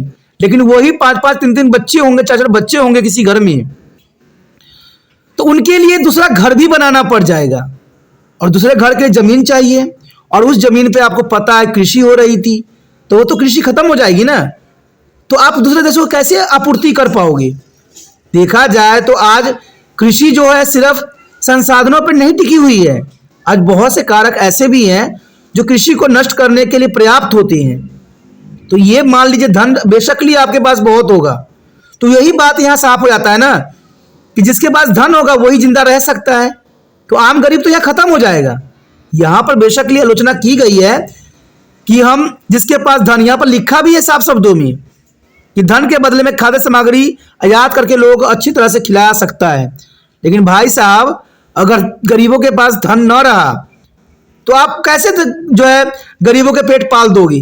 क्यों भारत है क्या जहां पर 5 किलो ये लोग गेहूं देते हैं और 2 किलो चावल देते हैं? क्या भारत है?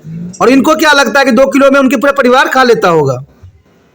तो यही बात यहां पर इनको समझना चाहिए कि जनसंख्या वृद्धि कहीं ना कहीं जो है खाद्य आपूर्ति उनके लिए नहीं हो पाएगा। अगर मान लीजिए धन है तो धन वाले व्यक्ति ही खा पाएंगे ना। फिर आज लग्जरी जीवन जो है बड़े बड़े हाई फाई लोग ही कर पाते हैं, आम गरीब बंदा तो जाता है मजदूरी करने, तो उसको मजदूरी भी नहीं दे पाता है बंदा। कहते हैं लोग आज भारत में ऐसी स्थिति है जहां पर मजदूर सुबह से लेकर शाम तक काम करता है, मेहनत करता है, खून पसीना एक करता है, और जब हाथ आगे पैसों के लिए बढ़ाता है तो वो भी पैसा उसको नहीं दिया जाता है, और वो घर पे आता है, पानी पीता और सो जाता है, और बच्चों को कहता है कि कल ठेकेदार पैसा देगा। तो यही भारत की हम कल्पना कर रहे हैं, यही हम जो है सरकार की गारंटी की बात कर रहे हैं। कहते हैं सरकार तो सिर्फ कागजी बातों में रहता है, कभी जमीनी हकीकत पे आके देखे, एनालाइज करे, तब समझ में आएगा ना कि गरीबी चीज क्या होती है। जब कोई व्यक्ति सारा दिन मेहनत करे और उसको पैसा न दिया जाए तो कितना दुख होती है। ये बात सच्चाई है। शायद इस सच्चाई से यहाँ पर जिन्होंने माल्थस की आलोचना की, शायद इस सच्चाई से वो बेखबर थे, क्योंकि धन की आपूर्ति सिर्फ बड़े लोगों में हो सकती है। उत्कृष्ट उदाहरण इस पे प्रस्तुत की गई कि ग्रेट ब्रिटेन का है, जो अपनी लगभग सभी आवश्यक जो है आवश्यकताओं का हाईलैंड, नॉलैंड और बेल्जियम अर्जेंटीना से आयात करता है। यहाँ पर एक उदाहरण भी दिया गया इस आलोचना को सिद्ध करने के लिए कि ग्रेट ब्रिटेन में जो है कोई तरह की कृषि नहीं होती है, वहां पर कोई भी उत्पादन नहीं होता है, लेकिन ग्रेट ब्रिटेन जो है अपनी खाद्य आवश्यकताओं की पूर्ति जो है हाईलैंड, डेनमार्क, बेल्जियम, अर्जेंटीना से आयात करता है, क्योंकि यह खाद्य उत्पादों के बजाय धन के उत्पादन पर अधिक ध्यान केंद्रित करता है। इस प्रकार माथे सिद्धांत आधार यहाँ पर गलत सिद्ध हो गया। अब देखिए एक ही बात मैं करूं, अगर मान लीजिए हाईलैंड और डेनमार्क और बेल्जियम अर्जेंटीना में जनसंख्या बढ़ जाए तो वो क्या ग्रेट ब्रिटेन को सामान देगी कि अपने देश को खिलाएगी कि वो ग्रेट ब्रिटेन को खिलाएगी? तो वही बात आ गया ना कि अपने देश में भूखमरी हो और अपने देश की दूसरे देशों में हम सप्लाई करें, वही बात आ गई ना फिर। तो यहाँ पर तो वही बात होगा, कहीं ना कहीं तो गरीब ही पीस रहा है। अमीर लोग तो भाई खरीद लेंगे, गरीब लोग क्या करेंगे? क्योंकि अगर मान लीजिए हाईलैंड, म्यांमार, ब्राजीलिया में, अर्जेंटीना में जनसंख्या बढ़ जाता है, जहां पर अपने देशों के उनकी आपूर्ति नहीं हो पा रहे हैं, तो वो ग्रेट ब्रिटेन को क्या खिलाएंगे, क्या देंगी? हाँ, यही कंडीशन में दे सकते हैं जब उस चीज की जो है 5 गुनी कीमत दे और बड़े बड़े जो साहूकार हैं, बड़े बड़े लोग हैं, उसका बेखूबी उसका फायदा उठा ले। तो ये बात हो सकती है। बेशकली मात्र सिद्धांत का यहाँ पर गलत सिद्ध किया गया, लेकिन इसकी जो है सच्चाई से यहाँ पर जिन्होंने गलत साबित किया वो अनजान थे। उसके पश्चात देखिए अगला पॉइंट जो कि आलोचना के अंतर्गत है, जनसंख्या में वृद्धि मृत्यु दर में गिरावट का परिणाम है। चलिए, जनसंख्या में वृद्धि मृत्यु दर में गिरावट का परिणाम है, ये बात तो सत्य है, लेकिन देखा जाए तो मार्शल सिद्धांत एक पक्षीय बात कही गई थी। मार्शलिज्म में देखा जाए तो माल्थस ने सिर्फ खाद्य आपूर्ति की बात की थी, जनसंख्या वृद्धि दर की बात की थी, लेकिन जनसंख्या के किन कारणों से गिरावट आएगी, किन कारणों से बढ़ेगा, इस पे इन्होंने विचारधारा नहीं रखा। और ये जनसंख्या वृद्धि के बढ़ती जन्म दर का परिणाम मानता है, जबकि मृत्यु दर में गिरावट के कारण दुनिया भर में जनसंख्या में काफी वृद्धि हुई है। तो ये बात तो सत्य है कि जितने हमारी टेक्नोलॉजी बढ़ेगा, जितना हमारी सुविधाएं बढ़ेगी, तो जनसंख्या की दर में गिरावट तो आएगी आएगी। और ये बात शायद माथर्स नहीं समझे उस समय। माथर्स चिकित्सा विज्ञान के क्षेत्र में बहुत ही अद्भुत प्रगति की कल्पना नहीं कर सके, जिसने घातक बीमारियों को भी नियंत्रित किया और मानव जीवन को लंबा बना दिया। और ऐसा विशेष रूप से भारत जैसे अविकसित देशों में भी हुआ, जहां माना जाता है कि माथर्स सिद्धांत काम करता है।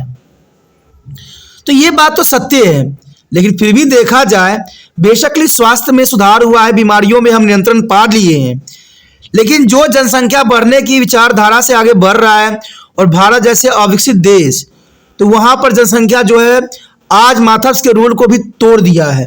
कहते मृत्यु दर में बेशकली गिरावट आई है, लेकिन जनसंख्या वृद्धि दर कम नहीं हुई है।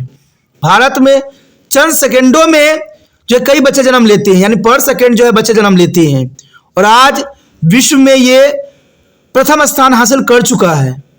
और इनके पास, भारत के पास देखा जाए तो क्षेत्रफल के अंतर्गत बहुत ही कम जो है इनके पास भूमि क्षेत्र है, और इतने कम भूमि क्षेत्र में इतनी बड़ी जनसंख्या को पालन पोषण करना एक आने वाला समय में बहुत बड़ी चिंता का सबब बन सकता है। तो ये काफी महत्वपूर्ण बात है। चलिए देखते हैं अगला पॉइंट क्या है। अगला पॉइंट यही दर्शाता है कि अनुभवजन्य साध्य इस सिद्धांत को गलत साबित करते हैं। यानी देखा जाए तो अनुभवजन्य साक्ष्य इस सिद्धांत को गलत साबित करता है। इसका अर्थ यही हुआ कि अनुभवजन्य रूप से जनसांख्यिकीवादियों द्वारा यह सिद्ध किया गया कि जनसंख्या वृद्धि प्रति व्यक्ति आय के स्तर का एक कार्य करता है। ये तो आपको पता ही होगा कि भारत में जो है पर व्यक्ति आय जो है 64 रुपया से भी कम है, यानी $1 से भी कम है, यानी 80 के आसपास ही माना जाएगा। तो 1 रुपया यानी $1 से कम है, ये भारत के प्रति व्यक्ति आय है। तो आप समझ सकते हो कि जिस देश में प्रति व्यक्ति आय यानी एक महीने का जो है 64 रुपया है, तो वो देश कितना गरीब होगा और इसकी जनसंख्या कितनी अधिक होगी, क्योंकि जनसंख्या वृद्धि जो है प्रति व्यक्ति आय के स्तर पर कार्य करता है। जब प्रति व्यक्ति आय तेजी से बढ़ता है तो इससे प्रजनन दर कम हो जाता है और जनसंख्या वृद्धि दर में गिरावट भी देखने को मिलती है। ड्यूमांट्स की सामाजिक कोशिक थिलीस ने साबित कर दिया कि प्रति व्यक्ति आय में वृद्धि के साथ माता पिता के आय के पूरक के लिए अधिक बच्चे पैदा करने की इच्छा कम हो जाती है, क्योंकि जब तक इच्छा कम नहीं होगी जनसंख्या बढ़ती ही चली जाएगी।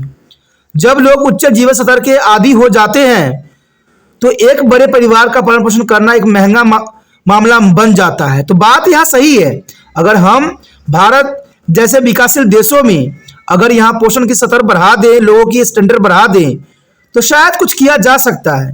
लेकिन देखा जाए तो आज कोई भी क्षेत्र हो, जैसे भी क्षेत्र हो, कहते हैं नेताजी तो जीत जाते हैं बहुत वादे करके, लेकिन उस क्षेत्र में कोई भी विकास जो है नजर नहीं आता है। तो इस कारण से भारत जैसे विकसित देशों में इस तरह के जो बातें लागू करना शायद कहते टेढ़ी खीर बन जाती है। जनसंख्या स्थिर हो जाती है क्योंकि लोग अपने जीवन स्तर को कम करने से इनकार कर देते हैं, और ये बात सही भी है। कोई व्यक्ति अपना जीवन स्तर कम नहीं करेगा अधिक बच्चे जन्म देखिए। और ऐसा वास्तव में जापान, फ्रांस और अन्य पश्चिमी देशों के मामले में हुआ है। वहाँ के लोग जो है बहुत काफ़ी समझदार बन गए हैं। वो अपना जीवन बहुत ही अच्छा जीना चाहते हैं, अच्छे लग्जरी जीवन जीना चाहते हैं। और वहाँ के लोग जो है अधिक बच्चों को जन्म नहीं देना पसंद करते हैं, क्योंकि उनके से उनका जो वास्तविकता जीवन होती है वो छिन जाती है। और ये बात काफ़ी महत्वपूर्ण है, और ये विकसित देशों में ही ऐसा हो सकता है। कहते हैं विकासशील देश और जहाँ पर पुरानी परंपराओं के साथ चलने वाले लोग होंगे वहाँ पर संभव नहीं है। आज भी भारत में देखिए, लड़कों के आस में न जाने कितनी लड़कियां जन्म ले लेती हैं, फिर भी माँ बाप कहते हैं एक लड़का तो होने दो। किस कारण से? लड़कों में क्या रखा हुआ है? क्या लड़की को आप पढ़ा लिखा के अपने जीवन के जो है लाठी नहीं बना सकते? क्योंकि देखा जाए तो भारत देश के लोगों की मानसिकता कमजोर है, अनपढ़ है। तो भारत सरकार ऐसा क्यों कहती है कि हमारा देश में जो है शिक्षा दर उच्च हुई है? देखा जाए तो ये सारी बातें मिथ्या है। ना तो भारत देश में शिक्षा स्तर उच्च हुआ है, न शिक्षा स्तर में कोई हमें अच्छा देखने को मिला है। मैं तो ये विश्वास के साथ कह सकता हूं कि भारत की शिक्षा दर जो है पहले से भी बेकार हो गया है, जहां पर सिर्फ जो है अमीर बच्चों को ही शिक्षा मिल रही है, आम गरीब बच्चों को सिर्फ उनको 8वीं पास करवाया जा रहा है, और कुछ भी भारत में हमें देखने को नहीं मिला है। चलिए देखते हैं अगला पॉइंट क्या बताता है। आगे देखिए हम, निवारक जांच और नैतिक संयम से संबंधित नहीं है। देखिए निवारक जांच नैतिक संयम से संबंधित नहीं है। इसका अर्थ यह हुआ कि माल्थस मूलतः एक धार्मिक व्यक्ति था। जो माल्थस थे वो एक धार्मिक व्यक्ति थे जिसने जनसंख्या के नियंत्रण करने के लिए नैतिक संयम, ब्राह्मणचार्य, देर से विवाह आदि पर जोर दिया। लेकिन वह यह कल्पना नहीं कर सके कि मनुष्य जन्म दर नियंत्रण के लिए गर्भ निरोधक और अन्य परिवार नियोजन उपकरण का आविष्कार भी करेगा, क्योंकि उस समय जो है नैतिक संयम, ब्रह्मचार्य और देर से विवाह ही हो सकती थी। उस समय इतनी टेक्नोलॉजी नहीं थी, इसीलिए माल्थस ने जो है गर्भ निरोधक गोलियां और देखा जाए तो परिवार नियोजन उपकरणों का जो है आविष्कार उस समय नहीं थी, इसलिए उन्होंने इस बात पे कभी जोर नहीं दिया। इसका कारण शायद यह था कि वह यौन इच्छा और बच्चा पैदा करने की इच्छा के बीच कोई अंतर नहीं कर सका। लोगों में यौन इच्छा तो होती है, लेकिन वो अधिक जो है बच्चे पैदा नहीं करना चाहते हैं, और इस प्रकार केवल नैतिक संयम ही जनसंख्या वृद्धि को नियंत्रित करने में मदद नहीं कर सकता है, जैसे कि माल्थस ने सुझाया था। परिवार नियोजन एक निवारक जांच के रूप में भी आवश्यक है, लेकिन देखा जाए जिस समय माल्थस ने अपनी विचारधारा रखी थी उस समय वहां पर इन चीजों का आविष्कार नहीं हुआ था, इसलिए माल्थस को भी गलत कहना यहाँ पर सही नहीं होगा, क्योंकि उस समय ब्रह्मचार्य ही अवस्था का हम उपचारण कर सकते थे, देर से विवाह का और नैतिक संयम का ही अनुसरण कर सकते थे। लेकिन फिर भी देखा जाए आज गर्भ निरोधक भी है, परिवार नियोजन भी है, फिर भी जनसंख्या इतनी तेजी से बढ़ रही है, तो कैसे जो है हम परिवार नियोजन और गर्भ निरोधक गोलियों को और गर्भ निरोधक यंत्रों को जो है हम अच्छा साबित सोचे, क्योंकि देखा जाए तो ये आज के समय में ये सब होते हुए भी जनसंख्या जो है दिन प्रतिदिन इतनी तेजी से बढ़ रही है, जिसको रोकना शायद संभव नहीं है। अगला पॉइंट जो हमारे समक्ष आया है, अधिक जनसंख्या के कारण सकारात्मक जांच नहीं। देखा जाए तो माल्थस ने निराशवाद और धार्मिक शिक्षा ने उन्हें यह विश्वास दिला दिया कि अधिक जनसंख्या पृथ्वी पर एक भारी बोझ है, जिसे भगवान ने दुख, युद्ध, अकाल, बाढ़, बीमारी, महामारी आदि के रूप में स्वचालित करने से काम दिया है। तो देखा जाए तो यहाँ पर धार्मिक रूप में यहाँ पर माल्थस ने अपनी विचारधारा रखी, उन्होंने ये बात बताई कि अधिक जनसंख्या पृथ्वी पर एक भारी बोझ के समान होगी, जिससे भगवान ने दुख पैदा करेंगे, युद्ध होगा, अकाल पड़ेगी, बाढ़ होगा, बीमारी, महामारी आदि के रूप में संचालित रूप में काम करेगा। और देखा जाए तो माल्थस की यहाँ बात साबित भी हो रही है, लेकिन ये सभी प्राकृतिक है, ऐसा आपदाएं जो अधिक आबादी वाले देशों के लिए विशिष्ट नहीं है, और वो उन देशों का भी दौरा करते हैं जहाँ जनसंख्या घट रही है या स्थिर है, जैसे फ्रांस और जापान।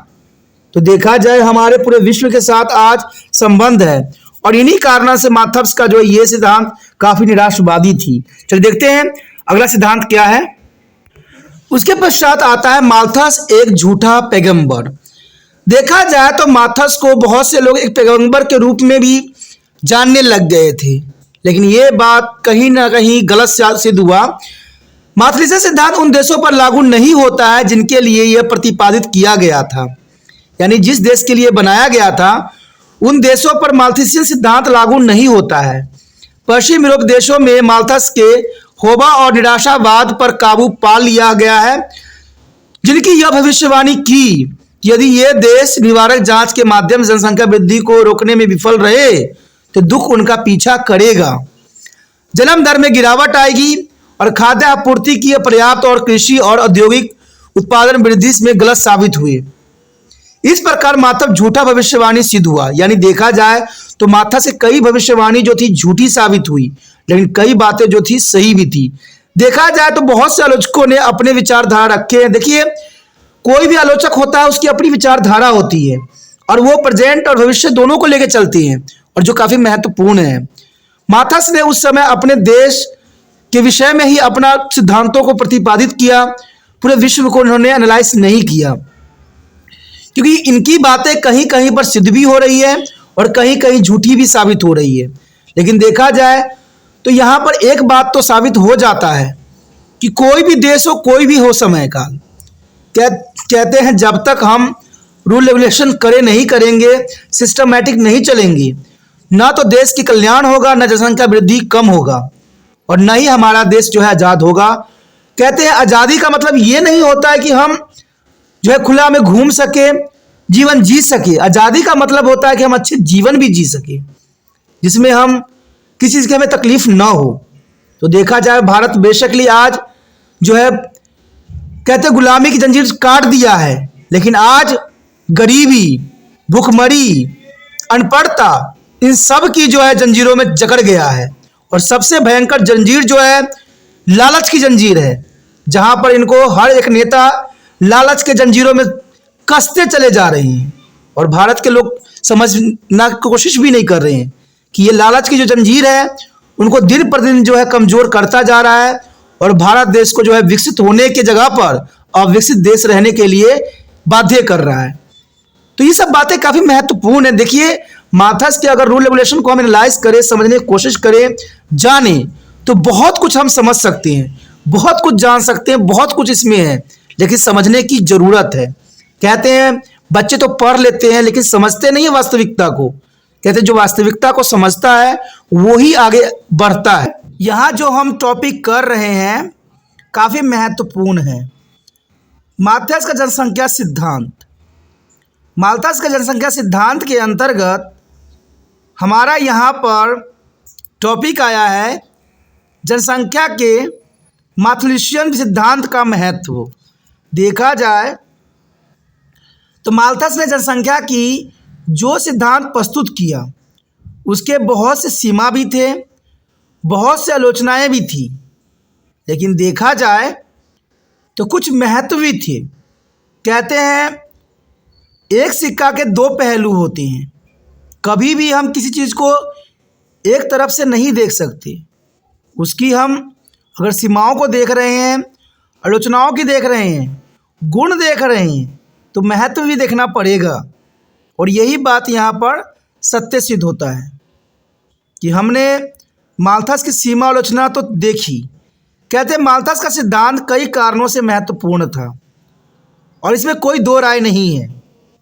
माल्थस के सिद्धांतों को परिणाम आलोचना में भी हमने देखा, लेकिन फिर भी इसकी महत्ता से हम इसको इनकार नहीं कर सकते।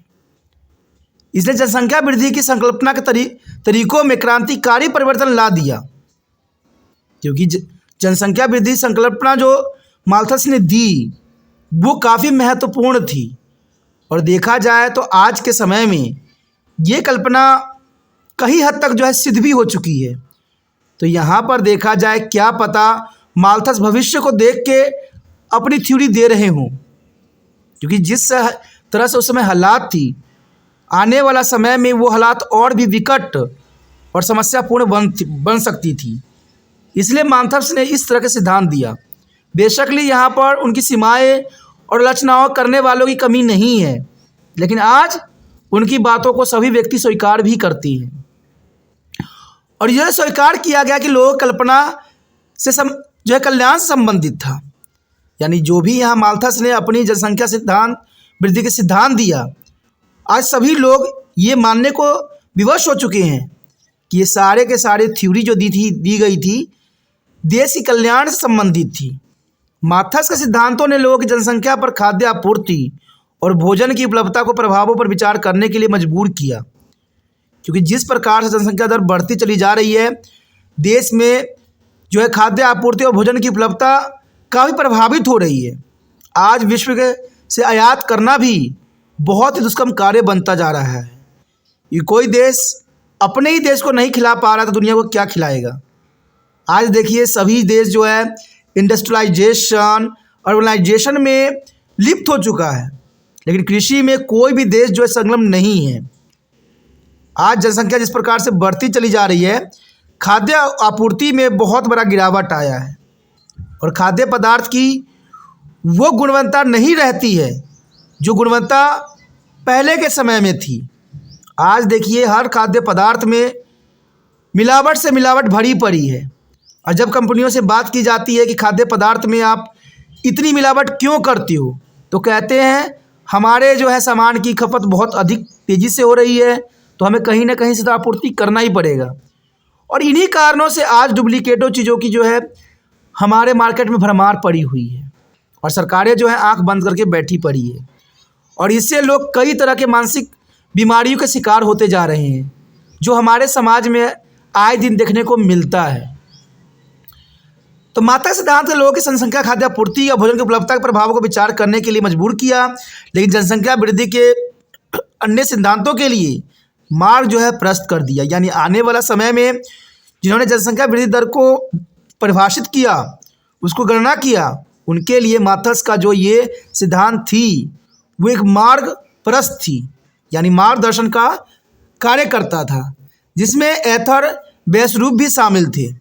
यानी एथर वेसरूप भी जो है जनसंख्या सिद्धांत के महत्वपूर्ण विचारक थे, वो भी सम्मिलित हैं, जिसे काफ़ी हद तक मैथुलेशियन विरोधी माना जाता था, क्योंकि वेसरूप जो थे मैथुलेशियन विरोधी माने जाते हैं, लेकिन उनकी बातों को समर्थन भी करते थे।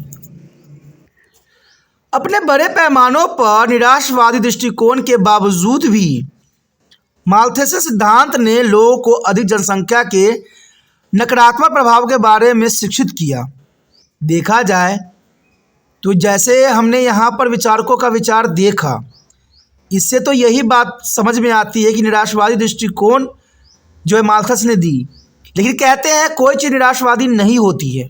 अगर हम उसके पॉजिटिव पहलू को देखें तो यहाँ पर माल्थसियन सिद्धांत ने लोगों को अधिक जनसंख्या के नकारात्मक प्रभाव के बारे में शिक्षित किया और उन्हें इसे रोकने के लिए कदम उठाने के प्रेरित भी किया।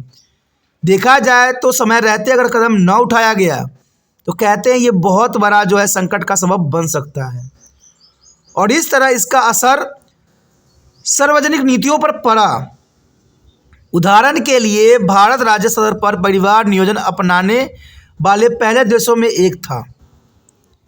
परिवार नियोजन अपनाने वाला पूरे विश्व में पहला देश भारत था, और आपको पता है कि उस समय नसबंदी जो है लोगों को पकड़ पकड़ के करवाया जाती थी, क्योंकि जनसंख्या जिस प्रकार से बढ़ रही थी, सरकार चिंतित हो गया और उसने जो है लोगों को पकड़ पकड़ के जो है नसबंदी करवाती थी। तो ये माल्थस का कहीं ना कहीं दृष्टिकोण ही था, और उनकी बातें यहाँ पर झूठा साबित नहीं किया जा सकता। ये माल्थस ने जो जनसंख्या वृद्धि दर की जो सिद्धांत दी थी, अर्थमेटिक और ज्योमेट्री जो दी थी, वो बहुत ही काफ़ी कारगर सिद्ध हुआ, और इससे भयभीत होकर भारत राज्य स्तर पर परिवार नियोजन अपनाने के कदम पे आगे बढ़ा। इसके अलावा देखा जाए तो सिद्धांत ने माल्थस की विनाश और निराश की भविष्यवाणी को वास्तविक बनाने के डर से विशेष रूप से यूरोप में घटती आबादी को भी प्रभावित किया, क्योंकि सिद्धांत देखा जाए तो पॉजिटिव के साथ नेगेटिव पे भी इफेक्ट पड़ा कि सिद्धांत ने माल्थस के विनाश और निराश की जो भविष्यवाणी की गई थी, उसके डर से यूरोप में घटती आबादी को भी प्रभावित किया। और इसके अलावा यह सुझाव दिया गया कि यह माथस का विरासत है जिससे आज तक गर्भ निरोधक के उपयोग को प्रभावित किया है। देखा जाए तो भारत में जनसंख्या इन कारणों से भी बढ़ती है। अगर मान लीजिए कोई माँ बच्चों को जन्म देना नहीं चाहती है और उनके पास ऑलरेडी 2 बच्चे हैं, अगर वो बच्चे को वो नष्ट करना चाहते हैं तो इसके लिए भी उनको जो है सर दर्द बन जाता है। इसके लिए कोई मेडिसिन में आपको दवाई उपलब्ध नहीं होगा, जहाँ भी जाइए सब कहेंगे हॉस्पिटल जाइए, जिनके कारण से वो परेशान हो जाते हैं और मजबूरन इन चीज़ कारणों से उनको अगले बच्चों को जन्म देना ही पड़ जाता है। तो कहते हैं भारत में भी 2 तरह की रवैया है। कहते हैं जिनके परिवार सुनिश्चित हो चुका है, ज़रूरत है कि वो नसबंदी ही को अपनाएं। कहते हैं और भी तो मेथड होती है, उन सबको अपनाएं। लेकिन इन चीज़ों के लिए आपको जो है बाज़ार में जाके मेडिकल शॉप पे जाने से सरदर्दी उठती है और वहाँ पर जाइए तो उनकी लीलाएं कुछ और होती है। तो भारत में इन चीज़ों की उपलब्धता नहीं है। अगर आप गलत तरीक़ा से लेना चाहोगे तो वो बहुत आसानी से मिल जाता है, लेकिन अगर आप पॉजिटिव तौर से कुछ लेना चाहते हो, गर्भ निरोधक गोलियाँ हैं, तो वो आपको उपलब्ध नहीं होती है। तो ये कारण भी कहीं ना कहीं है जो भारत की जनसंख्या को बढ़ाने में मददगार साबित हुआ है। अब हर बात के लिए कोई व्यक्ति हॉस्पिटल पे चक्कर तो नहीं काट सकता है, और हॉस्पिटल में आपको पता ही है कि भारत में इतनी आबादी है कि अगर आपको कोई ऑपरेशन के लिए जा रहे हो तो उसका डेट आपको 2 महीने के बाद मिलती है और उस डेट पे भी डॉक्टर गायब होता है। तो हमारे देश में अस्पतालों की ये हालात है और भारत सरकार ये कहती है हम तो बहुत ही अच्छा कर दिए हैं।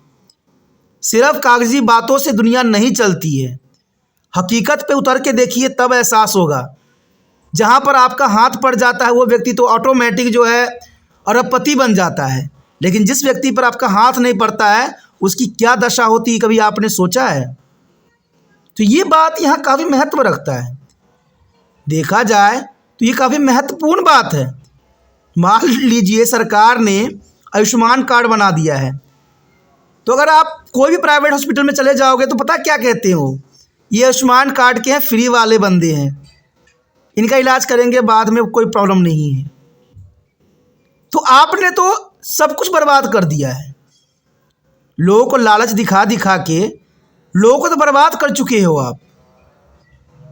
आपने लोगों को सहूलियत नहीं दिया है, लोगों को तकलीफ और बढ़ा दिया है। कहते हैं दोस्तों, जब तक आप समझदार नहीं होगे सभी सरकार ऐसे ही करेगा, और वो अपने पद को बनाए रखने के लिए हर संभव हर तरह के जो है षड्यंत्र रचेगा, लेकिन आपको समझदार बनना पड़ेगा। लेकिन भारत कैसे समझदार बने? यहाँ पर तो एजुकेशन सिस्टम को ही गिरा दिया गया है, और ये आज की भविष्यवाणी है कि आने वाला समय में एजुकेशन और भी गिरेगा और देश पढ़ा लिखा नहीं बनेगा, अनपढ़ बनेगा। क्योंकि देखिए शिक्षा का स्तर सिर्फ उच्च वर्गों में ही सीमित रह गई है। आज एजुकेशन का सिस्टम देखा जाए तो गरीब बच्चे वो एजुकेशन प्राप्त नहीं कर पा रहे हैं जो उनको प्राप्त करना चाहिए। रेयर से 1-2 बच्चे निकल जाते हो भी माँ बाप के मेहनतों से, तो वो भी अपने ही दुनिया में फिर खो जाते हैं। कहते हैं बहुत से बच्चे IPS भी बने, IAS भी बने और सरकार में भी सम्मिलित हुए, लेकिन जैसे वो उस गरिमा पे पहुँचते हैं, उस पद पे पहुँचते हैं, अपनी पुरानी हर बात को भूल के राष्ट्रशाही जीवन व्यतीत करने लग जाते हैं। चाहे उनके पुराने जो भी रहा हो उनको दोबारा वो याद नहीं करना चाहते हैं। बेशक ही वही किताब वही कॉपी पढ़ के आगे बढ़े हों, लेकिन उनको पीछे देखना नहीं आता है। तभी तो हमारे भारत देश में यहाँ पर इतनी बुरी हाल है।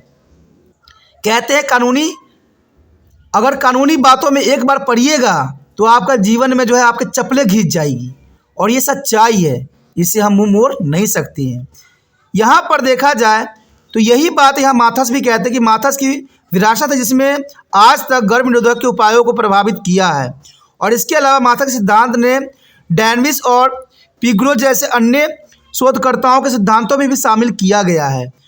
तो देखा जाए जिसकी अच्छी सोच विचार होती है उसको दुनिया जो है एक न एक दिन ज़रूर अपनाती है, और मुझे विश्वास है कि जो मैंने बात बताई है शायद आज न कल कभी न कभी इस बात की सफलता साबित जरूर होगी। और मुझे विश्वास है कि मेरी यही प्रयास है कि आप लोग समझदार बनो, आगे बढ़ो और जब भी आपको कोई अच्छा पद मिले तो आप देश कल्याण की बातें कभी ना भूलो। इसी के साथ दोस्तों हम अगले टॉपिक में मिलेंगे। ये टॉपिक ख़त्म हो जाता है जो काफ़ी महत्वपूर्ण था। अगर आपको समझ में आया, अच्छा लगा और चाहते हो कि और वीडियो आपको इसी प्रकार प्राप्त होता रहे तो जर्नल सी बात है दोस्तों, चलो सब्सक्राइब करके अपने मोबाइल में सेव करें, क्योंकि सेव कीजिएगा तभी जो है अगले वीडियो का नोटिफिकेशन मिलेगा। और सबसे महत्वपूर्ण बात है शेयर इज़ केयर।